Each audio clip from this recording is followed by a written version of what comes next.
इस वीडियो में ऑब्जेक्टिव और सब्जेक्टिव दोनों तरह के क्वेश्चन हैं जो कि एग्ज़ाम के दृष्टि से इम्पोर्टेंट है। वीडियो को आप अंत तक देखिएगा। तो चलिए शुरू करते हैं। पहला क्वेश्चन जो है, अगर हमें वाक शक्ति ना होती तो क्या होता।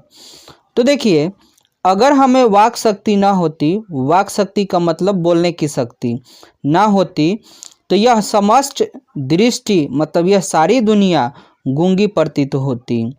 सभी लोग चुपचाप बैठे रहते और हम जो बोलकर एक दूसरे के दुख सुख दुख का अनुभव करते हैं, वाक शक्ति न होने के कारण एक दूसरे से कह सुन भी नहीं पाते और न ही अनुभव कर पाते।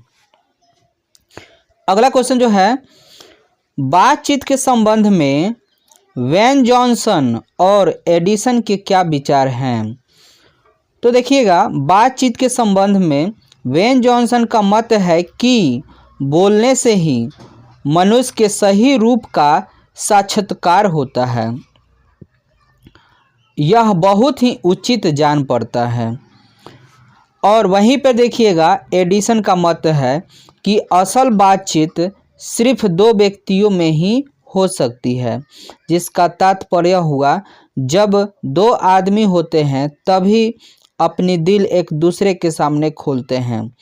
जब तीसरा व्यक्ति आ जाता है तब यह बात जो है दूर कोस तक चली जाती है।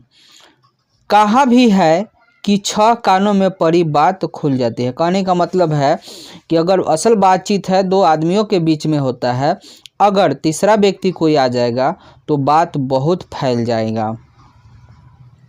अगला क्वेश्चन जो है, आर्ट ऑफ कन्वर्सेशन क्या है। तो आर्ट ऑफ कन्वर्सेशन बातचीत करने की एक कला है जो कि यूरोप के लोगों में ज़्यादा प्रचलित है। इस बात के प्रविधि के पूर्ण शोभा काव्य कला प्रवीण द्विमंडली में है। ऐसी चतुराई के साथ इसमें प्रसंग छोड़े जाते हैं कि जिन्हें मन कान अत्यंत सुख देता है। कहने का अर्थ है कि देखिए, आर्ट ऑफ कन्वर्सेशन क्या होता है, तो ये बात करने की एक कला होता है जो यूरोप में बहुत फेमस है। वहाँ के लोग जो है क्या करते हैं कि मीठे मीठे बात करके अपना काम निकाल लेते हैं। चलिए अगला क्वेश्चन जो है, मनुष्य की बातचीत का उत्तम तरीका क्या हो सकता है। इसके द्वारा वह कैसे अपने लिए स्वर्था नवीन संस्कार का रचना कर सकता है। तो मनुष्य में बातचीत का उत्तम तरीका उसका आत्मवार्तालाप है। मनुष्य अपने अंदर ऐसी शक्ति विकसित करे जिसके कारण वह अपने आप से बात कर लिया करे। वार्तालाप से तात्पर्य क्रोध पर नियंत्रण है, जिसके कारण अन्य किसी व्यक्ति को कष्ट न पहुँचे, क्योंकि हमारे भीतर मनोवृत्ति परीक्षण नए नए रंग दिखाए जाते हैं। अगला क्वेश्चन जो है, व्याख्या करें। हमारी भीतरी मनोवृत्ति परीक्षण नए नए रंग दिखाई करती है। वह प्रचेतनात्मक संसार का एक बड़ा भारी आईना है जिसमें जैसी चाहो वैसी सूरत देख लेना कोई दुर्घट बात नहीं है। व्याख्या, देखिए आप बोलिएगा, हालांकि ये देखिए प्रस्तुत व्याख्या पंक्ति हमारे, तो आप सीधे सी बोलिएगा कि प्रस्तुत पंक्तियाँ जो है बातचीत पाठ से ली गई है, ठीक है, जिसके लेखक हैं, लेखक क्या है, बालकृष्ण भट्ट जी हैं। अब यहाँ से आप याद कीजिएगा कि लेखक का कहना है कि जब मनुष्य समाज में रहता है तो समाज से ही भाषा सीखता है। भाषा जिसके विचार अभिव्यक्त की माध्यम बन जाती है, परंतु उसके अंदर की मनोवृत्ति स्थिर नहीं रहती है। कहा भी गया है कि चित्त बड़ा चंचल होता है। इसी की चंचलता के कारण एक मनुष्य दूसरे का दोस्त और दुश्मन मान लेता है। वह कभी क्रोध कर बैठता है, कभी कभी मीठी बातें करता है। इसी द्वंद्व स्थिति में मनुष्य की असली चरित्र का पता नहीं चलता है। मनुष्य के मन की स्थिति गिरगिट की रंग बदलने जैसी होती है। इसी स्थिति के कारण लेखक इस मन के प्रचंडों को जड़ मानता है। वह कहता है कि यह आईना के समान है। इस संसार में छल, प्रचंड, झूठ, फरेब सब होते हैं। इसका सबसे बड़ा कारण है मन की चंचलता। विद्वान लेखक इस दुर्गुण को दूर करने के लिए सलाह भी देते हैं कि इससे बचने के लिए अपनी जीहा यानी मन पर नियंत्रण रखना होगा, अपने चित्त को एकाग्र करना होगा। माना कि हमारी जीहा स्वच्छ चलते रहती है, परंतु उस पर यदि हमारी नियंत्रण हो गया तो बड़े बड़े क्रोधित अजेय शत्रु को विनाश प्रयास अपने वश में कर लेंगे। अगला क्वेश्चन जो है, सच है जब तक मनुष्य बोलता नहीं है तब तक उसका गुण दोष प्रकट नहीं होता है। प्रस्तुत पंक्ति व्याख्या पंक्ति हमारे काव्य पुस्तक दिंग भाग 2 के बालकृष्ण भट्ट रचित निबंध बात से ली गई है। लेखक इस निबंध के माध्यम से यह बताना चाहते हैं कि बातचीत से ही एक विशेष तरीका होता है जिसके कारण मनुष्य आपस में प्रेम से बातें कर उसका आनंद उठाते हैं, परंतु मनुष्य जब वाचाल हो जाता है अथवा बातचीत के दौरान अपने आप पर काबू नहीं रख पाता है तो वह दोष है, परंतु जब वह बड़ी सादगी में सलीके से बात करता है तो वह गुण होता है। मनुष्य के मूक रहने के कारण उसका चरित्र कुछ पता नहीं चलता है, परंतु वह जैसे ही कुछ बोलता है तो उसका वाणी के माध्यम से गुण दोष प्रकट होने लगता है। जब दो आदमी साथ बातें करते हैं तो दोनों की शिकायत, किसी की अच्छाई, किसी की बुराई होती है और इससे व्यक्ति का गुण दोष प्रकट हो जाता है। वेन जॉनसन इसी संदर्भ में कहते हैं कि बोलने से मनुष्य की साक्षात्कार होता है और उनका पहचान सामने आता है। यहाँ आदमी की अपनी ज़िंदगी मज़ेदार बनाने के लिए खाने पीने, चलने फिरने आदि की ज़रूरत होती है, वहाँ बातचीत की अत्यंत आवश्यकता है। जहाँ कुछ गंदगी, जिसको मवाद बोलते हैं, या धुआं जमा रहता है, यह बातचीत के जरिए भाप बढ़कर बाहर निकलता है। कहने का आशय यह है कि मनुष्य के मन के अंदर बहुत भी परतें जमी रहती है जिनमें कुछ अच्छी तो कुछ बुरी होती है और यह बातचीत के दौरान हमारी जीहा से प्रकट होती है। अतः बोलने से ही मनुष्य के गुण दोष की पहचान होती है। अब यहाँ से आपका ऑब्जेक्टिव शुरू हुआ। चलिए क्वेश्चन नंबर 1 है जैसा काम वैसा परिणाम किस लेखक के द्वारा रचित प्रहसन है? तो इसका आंसर है बालकृष्ण भट्ट। चलिए अगला क्वेश्चन जो है बालकृष्ण भट्ट के पिता के क्या नाम था? तो इसका आंसर हो जाएगा बेनी प्रसाद भट्ट। अगला क्वेश्चन जो है दमयंती स्वयंवर किस लेखक की रचना है? तो दमयंती स्वयंवर किस लेखक की रचना है? तो इसका आंसर हो जाएगा बालकृष्ण भट्ट। अगला क्वेश्चन जो है बालकृष्ण भट्ट की रचना बातचीत क्या है? तो इसका आंसर हो जाएगा डी ललित निबंध है। कभी कभी इसका निबंध भी देता है, ठीक है।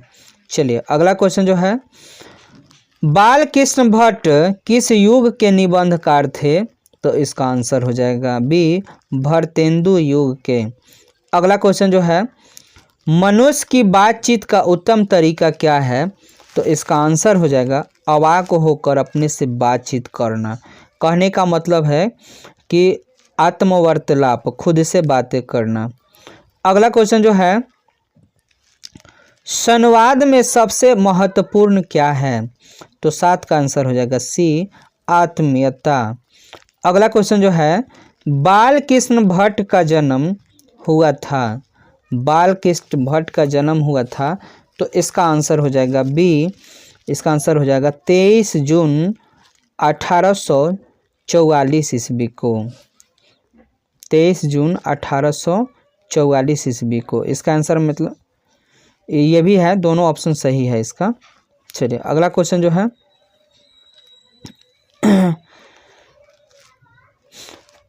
संयोगिता स्वयंवर रचना है, तो किनकी रचना है? तो इसका आंसर हो जाएगा, इसका संगीत जो है स्वयंगिता स्वयंवर रचना है, तो 9 का आंसर हो जाएगा बालकृष्ण भट्ट जी, अभी आप देखे थे। चलिए अगला क्वेश्चन जो है, कौन सी रचना बालकृष्ण भट्ट की नहीं है? तो 10 का आंसर हो जाएगा डी, परीक्षा गुरु। अगला क्वेश्चन जो है, अगला क्वेश्चन जो है, कौन सी रचना बालकृष्ण भट्ट की है? तो इसका आंसर हो जाएगा 11 का रेल का विकट खेल। अगला क्वेश्चन जो है, बालकृष्ण भट्ट ने कौन सा मासिक पत्रिका निकाला था? तो 12 का आंसर हो जाएगा हिंदी प्रदीप, हिंदी प्रदीप। अगला क्वेश्चन जो है, बातचीत किस विधा की रचना है? तो इसका आंसर हो जाएगा डी, निबंध। हम आपको पहले ही बताए थे निबंध की है, ठीक है। चलिए अगला क्वेश्चन जो है, रॉबिन्स क्रूसो ने 16 वर्ष के उपरांत किसके मुख से एक बात सुनी थी? तो 14 का आंसर हो जाएगा फ्राइडे के मुख से एक बात सुनी थी। अगला क्वेश्चन जो है, बातचीत शीर्षक निबंध के निबंधकार हैं, तो आप सभी को पता है कि बालकृष्ण भट्ट जी हैं। अगला क्वेश्चन जो है, बातचीत के माध्यम से लेखक भट्ट जो है, बालकृष्ण भट्ट जो क्या बताना चाहते हैं? तो इसका आंसर हो जाएगा ए, बातचीत की शैली बताना चाहते हैं। अगला क्वेश्चन जो है, भट्ट जी को किसने अंग्रेजी साहित्य के एडिशन और स्टील की श्रेणी में रखा है? तो इसका आंसर हो जाएगा रामचंद्र शुक्ल ने। अगला क्वेश्चन जो है, अगला क्वेश्चन है, बालकृष्ण भट्ट का निवास स्थान कौन सा है? तो 18 का आंसर हो जाएगा बी, इलाहाबाद उत्तर प्रदेश। अगला क्वेश्चन जो है, बालकृष्ण भट्ट ने किस पत्रिका का संपादन किया है? तो 19 का आंसर हो जाएगा सी, हिंदी प्रदीप्त का। अगला क्वेश्चन जो है, बालकृष्ण भट्ट ने हिंदी प्रदीप नामक मासिक पत्रिका निकालना कब प्रारंभ किया था? तो 20 का आंसर हो जाएगा 1877 में। अगला क्वेश्चन जो है, कौन सी रचना बालकृष्ण भट्ट द्वारा रचित नहीं है? तो इसका आंसर हो जाएगा सी, मेघदूतम नहीं है। अगला क्वेश्चन जो है, कौन सा उपन्यास बालकृष्ण भट्ट द्वारा रचित है? तो इसका आंसर हो जाएगा सी, 100 अजान एक सुजान। अगला क्वेश्चन जो है, नाटक के प्रारंभ में होने वाले मंगल पाठ को क्या कहा जाता है? तो इसका आंसर हो जाएगा बी, नांदी पाठ कहा जाता है। इसका आंसर हो जाएगा बी। अगला क्वेश्चन जो है, रॉबिन्स क्रूसो को कब तक मनुष्य की मुख देखने को नहीं मिली? तो आप शुरू में ही देखे थे 16 वर्ष। अगला क्वेश्चन जो है, अगला क्वेश्चन जो है, बोलने से ही मनुष्य के रूप का साक्षात्कार होता है, यह किसने कहा था? तो आप सभी को पता है, 25 का आंसर हो जाएगा बी, बेन जॉनसन। अगला क्वेश्चन जो है, असल बातचीत सिर्फ 2 व्यक्तियों में ही हो सकती है, यह किसका मत था? तो आप जानते हैं एडिसन का मत था। चलिए अगला क्वेश्चन जो है, एडिसन के अनुसार असल बातचीत कितने के बीच हो सकती है? तो 27 का आंसर हो जाएगा दो व्यक्तियों के बीच हो सकती है।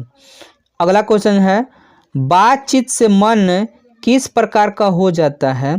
तो 28 का आंसर हो जाएगा सी, हल्का और स्वच्छ हो जाता है। अगला क्वेश्चन जो है, किसके न होने से सृष्टि गूंगी प्रतीत होती है? तो इसका आंसर हो जाएगा वाक शक्ति नहीं होने के कारण। अगला क्वेश्चन जो है, आर्ट ऑफ कन्वर्सेशन कहाँ के लोगों में सर्वाधिक प्रचलित है? तो इसका आंसर हो जाएगा यूरोप के लोगों में। यूरोप के लोग में ये प्रचलित है। चलिए अगला क्वेश्चन जो है बातचीत जो है पाठ है, उनके लेखक है बालकृष्ण भट्ट, किस काल के रचनाकार हैं? तो इसका आंसर हो जाएगा, क्या हो जाएगा, डी आंसर हो जाएगा, भरतेंदु काल। ठीक है, जिसको आधुनिक काल जो है, आधुनिक काल के लेखक हैं। ठीक।